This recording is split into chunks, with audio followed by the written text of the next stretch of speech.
अस्सलाम वालेकुम। आज हम आटे की पूरी बना रहे हैं।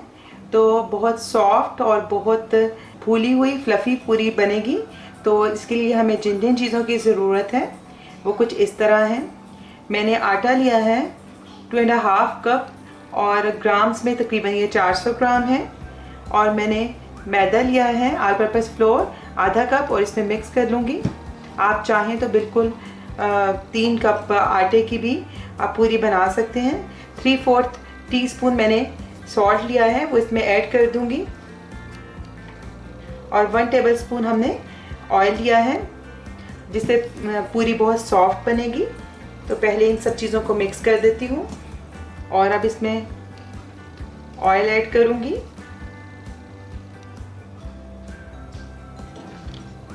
चूँकि आटा थोड़ा सा ड्राई होता है तो सॉफ्ट पूरी बनाने के लिए मैं इसके अंदर ऑयल यूज़ कर रही हूँ। ऑयल या घी आप कुछ भी यूज़ कर सकते हैं। और अब मैं नीम गर्म पानी से इसका आटा तैयार करूँगी। और जो इसका आटा है वो आपने जैसे कि हमने पराठे का आटा गूंथते हैं उससे थोड़ा सा सख्त गूंथना है, बहुत सख्त नहीं। और लेकिन इसका जो आटा है थोड़ा सा टाइट गूंथा जाता है। तो आप इसका आटा नीम गर्म पानी से गूंदें तो बहुत अच्छा सा आटा तैयार होगा आपका। तो आटा सारा इकट्ठा हो गया है। तो इतना आटा गूंदने में मुझे तकरीबन 1.5 कप के करीब पानी लगा है। 5 मिनट में इसे अच्छे से अब गूंद लूँगी और फिर इसको 15-20 मिनट ढक कर रख दूँगी ताकि आटा सेट हो जाए। आटे को मैंने 5 मिनट गूंद लिया है। आप ये देखिए इस तरह का इसका टेक्सचर है। ज़्यादा सॉफ्ट नहीं है लेकिन ज़्यादा टाइट भी नहीं है। अच्छे से अगर आप इसको नीट कर लेंगे तो ये सॉफ्ट हो जाएगा, चिकना आटा हो जाएगा। और इसको आप ढक कर रख दें और ताकि ये आटा जो है वो सूखना नहीं चाहिए। किसी आप रुमाल से या किसी भी चीज़ से अच्छे से ढक कर रख लें। 15 मिनट के लिए छोड़ दें इसको तकरीबन। तो अब हमारा पूरी का जो आटा है वो उसको थोड़ी देर हमने रेस्ट दे दिया है। तो देख लेते हैं और थोड़ा सा इसको और हम इसको 1-2 मिनट तक इसे नीट कर लेंगे, मसल लेंगे ताकि और सॉफ्ट हो जाए। तो आटा सॉफ्ट हो गया है। अब मैं इसको हाफ कर देती हूँ और अब हम इसमें से इसको एक इस तरह ज़रा सा लॉग की शक्ल दे देते हैं ताकि आसानी से इसके जो पेड़ी है रहता हो सके। और अब आपने जितने साइज़ की इसकी पूरी बनानी है उतने साइज़ के इसके पेड़े निकाल लें। मैंने इतने साइज़ का इसका पेड़ा बनाया है। इसी तरह सारे पेड़े तैयार कर लूँगी। तो मैंने सारे पेड़े इसमें से बना लिए हैं और मैंने 3 कप मैदे में से 14 पूरियाँ बनाई हैं। और मैंने थोड़े बड़े साइज़ की बनाई हैं, मीडियम साइज़ से थोड़ा सा बड़ा, और ज़्यादा छोटे साइज़ की पूरियाँ नहीं बनाई। तो अब पूरियों को बेल लेते हैं। थोड़ा सा मैंने सब पूरियों पे ऑयल लगा लिया है ताकि सॉफ्ट रहें। और एक मैं पूरी लूँगी और बाकी जो है वो ढक कर रख दूँगी। हम इसको बेल लेते हैं। तो पूरी बनाने के लिए मैं थोड़ा सा चकले पे भी मैं थोड़ा सा ऑयल लगा लूँगी और इस तरह बेलन पे भी। और आटे से अगर आप आटा लगा के बनाते हैं तो इतनी सॉफ्ट नहीं बनती। तो थोड़ा सा आप ऑयल लगाएं तो बहुत अच्छी सी सॉफ्ट पूरियाँ तैयार होंगी।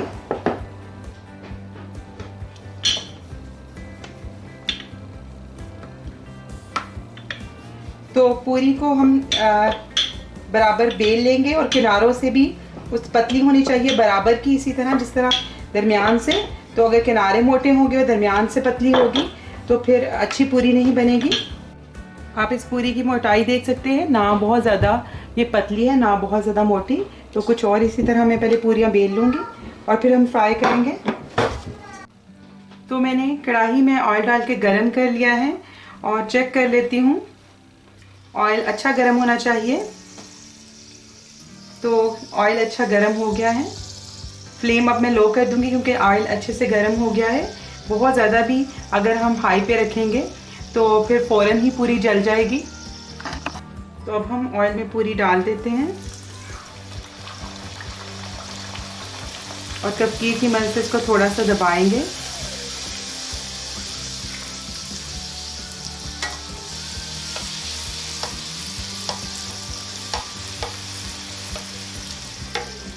अब पूरी को टर्न कर दूंगी।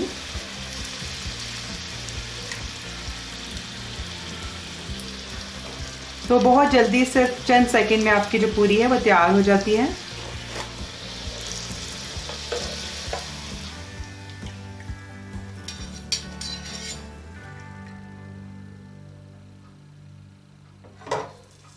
इसे साइड पे रखूंगी ताकि थोड़ा सा जो एक्स्ट्रा ऑयल है इसका निकल जाए। नेक्स्ट पूरी हम डाल लेते हैं।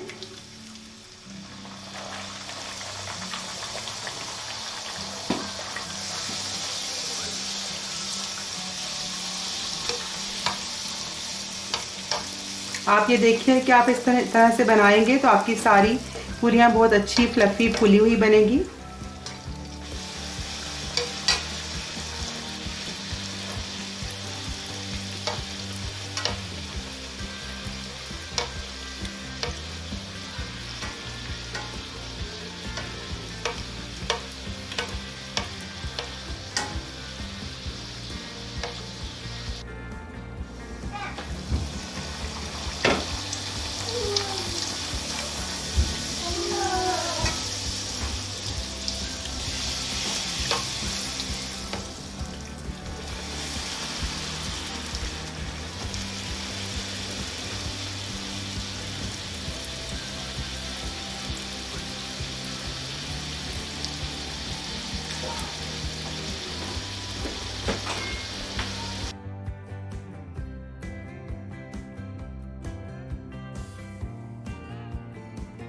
तो हमारी बहुत ही सॉफ्ट और फ्लफ़ी आटे की पूरियां तैयार हैं। आप देखें कि मैं आपको दिखाती हूँ इसका कि किस कदर ये सॉफ्ट है